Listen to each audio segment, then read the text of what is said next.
So hey guys, welcome to an ongoing series of videos. It seems like, as you can tell, I've been filming these on different days with a difference in shirt and everything like that.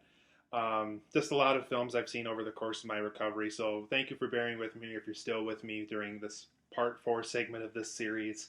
I don't even know how many more of these I have to do in order to kind of catch up with all the films I've watched over the course of my recovery. There are still quite a few newer films that I got to talk about here. In fact, that's actually the first film on here I got to talk about is a newer film that came out in July. Um, so let's get started because, like I said, I do have a couple, well, not even just a couple, quite a few more films to talk about for you guys. And then eventually I'll get around to hopefully one or two parts for, well, it'll be like documentaries and TV shows I've watched over the course of my recovery as well. So for the next film on the list, I have Jungle Cruise. Like I said, this just came out in July of 2021. This film was all right. The thing with Jungle Cruise is it is based off of a Disney ride, like a lot of their films are. Pirates of the Caribbean, the first one probably being the most successful out of all of them so far. So Jungle Cruise, it has a lot of baggage already just because people know about the ride. And here, let's get more light in here just because it is kind of dark. There we go. Kind of lost some light there a second ago. Okay, so back to Jungle Cruise. So there's obviously a ride. People know about the ride. They know about the lines in the ride and things like that. Like the quotes that the skippers say and things like that. So with Jungle Cruise, it's trying to be so many successful films that have already come out that it's not really its own film. So I guess kind of going over my positives and negatives already of Jungle Cruise. It does have a fun adventure vibe. It is in the spirit of an Indiana Jones movie, so that's kind of the part that it gets right. It has a strong first half to the story. It is pretty interesting finding out kind of where the Dwayne Johnson character comes from, where Emily Blunt is, kind of her reason for going on this expedition and things like that, why the brother's involved and why he's this scholarly figure and things like that. So the first half of the story I thought was pretty strong. Unfortunately, the second half does get a little we've been here, done that kind of a feeling to it. But the first half of the story I thought was really strong. Dwayne Johnson and Emily Blunt work well off of each other. They do have screen chemistry. It's not really a relationship necessarily, but they care about each other. They want to succeed in their missions and things like that. So I thought they had good screen chemistry and that they worked well off of each other in this movie. I like how the main characters had flaws. One of the bigger ones was Emily Blunt's character throughout the film has to learn how to swim because she's scared of swimming in water and things like that. There's a lot of obstacles along the way where she doesn't have to swim, and so you kind of learn over the course of the film why she's avoiding water and things like that. So I do like how these characters are flawed. They're not perfect characters. So as a result, throughout the film, they have flaws, they have weaknesses, they could get hurt and things like that. They're not invincible characters. There's things about them, specifically with Dwayne Johnson's character, that allows him to kind of gain a lot of knowledge over the land and things like that over time. But I do like the fact that they have flaws, they have weaknesses, they have limitations and things like that. So I thought that aspect of the story was interesting and well handled. The film does have a lot of nods and Easter eggs to the actual Jungle Cruise ride. The backside of Waterline is in there. The cheesy puns are in there. There's one about like an orange juice factory, and it keeps going on and on. A lot of the jokes in that work pretty well.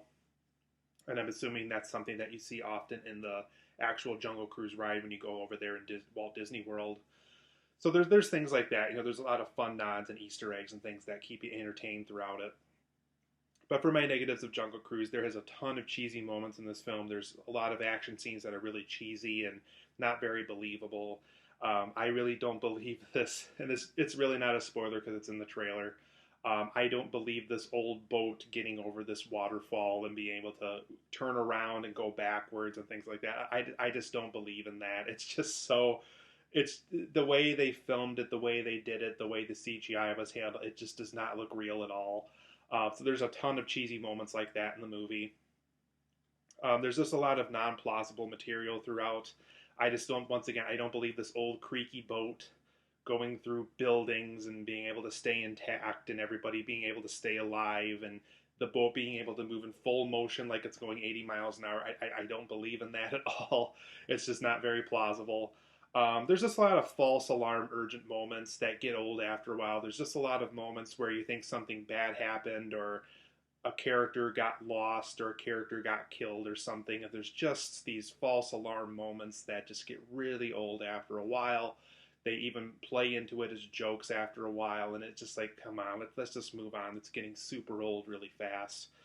Um, there's a lot of uninteresting like subplots throughout the movie. There's just things that happen on the side that I'm just not very interested in at all. Um, the second half, like I mentioned earlier, is very, very weak. It really is a very much a been there, done that kind of a feeling to it. There's a lot of one-dimensional villains in this film, specifically one played by Edgar Ramirez, I think his name is the actor. Really boring character, really one-dimensional. There's really only kind of a brief description about him at one point in the movie, and that's about it. So just tons of one-dimensional villains here. Everything in this film felt easily resolved as well. I felt like everything that could have brought challenge to the characters was easily resolved like 30 minutes later, or they found a way to just really easily work around it. There's also a lot of scenes in this movie, and this could have been the TV I was watching because I streamed it on Disney Plus with my surgery and everything like that. There is a lot of scenes in this movie where the lighting is really bad. Often, like when they're in a dark forest or a dark cavern, or it takes place at night or things like that, the lighting's really difficult to see in certain scenes. Really, all they have to work with is like a campfire or somebody holding a torch or something like that, because some of the lighting in certain scenes is really, really unforgivably bad. So, Jungle Cruise, I would give it a 7.5 out of 10. It's okay, but you don't have to go out of your way to see that one. Next film I saw was Dog Day Afternoon, the famous Al Pacino film where it's a bank robbery going completely wrong, and it actually is based off a true story, which made it kind of interesting. For Dog Day Afternoon, I liked how it felt fresh for the time it came out. It really isn't very common where you see a bank robbery film where you kind of sympathize with everything going on, whether it is the robbers themselves or the people who are victims of the robbery. They let the victims use the bathroom. They let them play games. They order them pizza. There's things in it that do feel really fresh for when it came out in 1975. I think it came out. So there's a lot of fresh ideas in it, which I liked about it. And like I said, I do like how the film allowed the bank robbers to kind of get comfortable and well nourished, and it just felt like a very fresh quality to a movie. It's not just the guys are getting in there for the money and then they take off and then that's it. There actually is more to it than that. You also kind of learn kind of why they're doing this bank robbery and why they need the money so bad and things like that too, which also make it interesting. I also like how in the film everything that could have gone wrong did go wrong with the bank robbery, and so the film really plays off of that. As what happens when your getaway car isn't available anymore? What happens when everybody's outside and you don't have a way of getting out of the building for this bank robbery and things like that? What happens when you have a lot of demands that have to be needed so the hostages stay alive, and all the demands are needed, and what happens with the hostages now and things like that? How do you go about a one hostage per gift kind of a deal, kind of a thing? So I thought that was kind of interesting how they handled that. There's a lot of effective dark comedy in the movie. There's a lot of interviews of satire throughout the story too. A lot of like jokingly having people on the phone or interviewing the Al Pacino character on live television and things like that. So I thought all the interviews of satire throughout the movie was very effective. For my negatives of Dog Day Afternoon, it does unfortunately overstay its welcome. It is just based off one small event that happened in, I think, like August of '72 or something like that. And the film does kind of overstay its welcome. It really is. It does feel much longer than it needs to be. I would say a good, solid 30 minutes could have been trimmed out of this movie easily. That goes into my next point. I really do feel like the film runs about 30 minutes too long. So I think with a good editor, this film could have easily been trimmed down to about 100 minutes or 95 minutes, and I would have immediately liked it better, specifically with how small of an event this was. I also thought a better sense of setup would have helped the movie, because I would say about 10 minutes into the movie, you're there in the bank robbery, they're doing the robbery, the things are going wrong. There really isn't a lot of setup here. Yes, it is explained later in the movie why they're doing what they're doing, but there really isn't a lot of setup here. Like almost immediately after the opening credits are done, it goes right into the bank robbery stuff. So I thought that could have been better handled.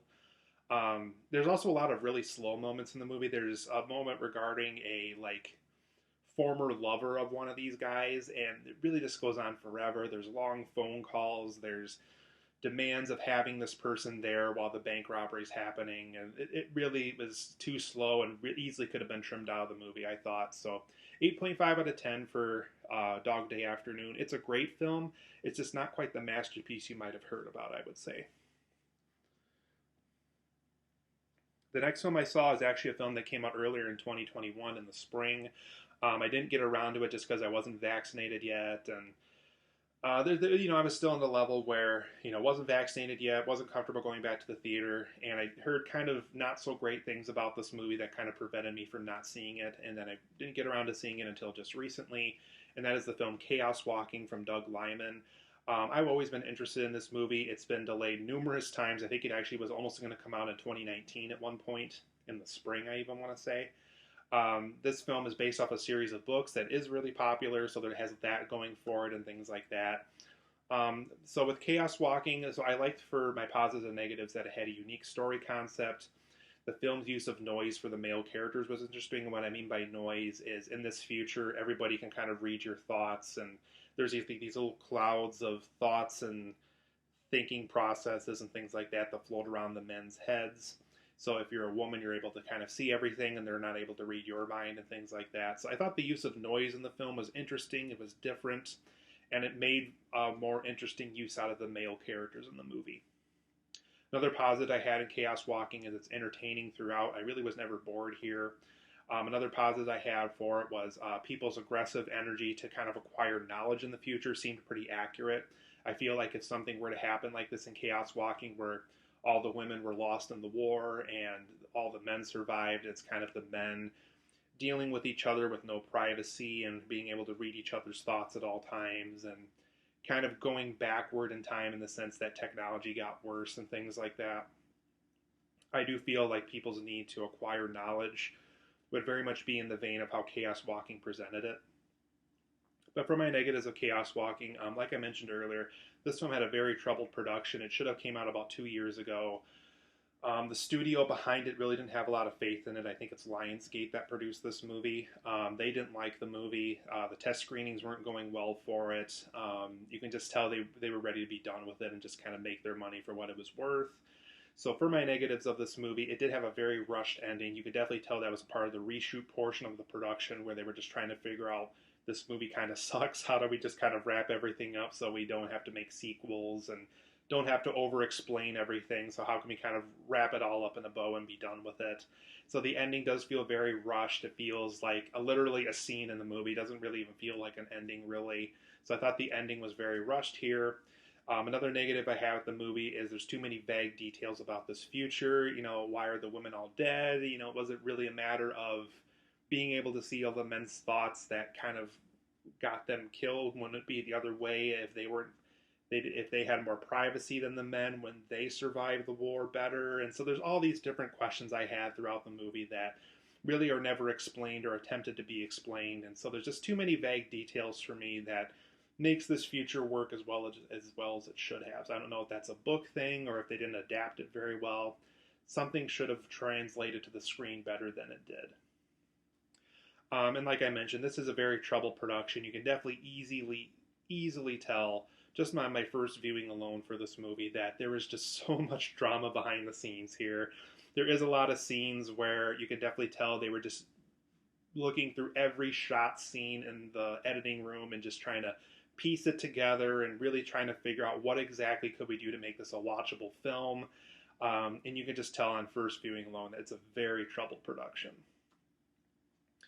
We also don't get to see, we also don't get to know some of the characters very well. The film doesn't slow down enough where we really get a chance to know them. So I thought that aspect of the film was kind of disappointing, besides the Tom Holland character and the Daisy Ridley character, who are the lead characters in the film.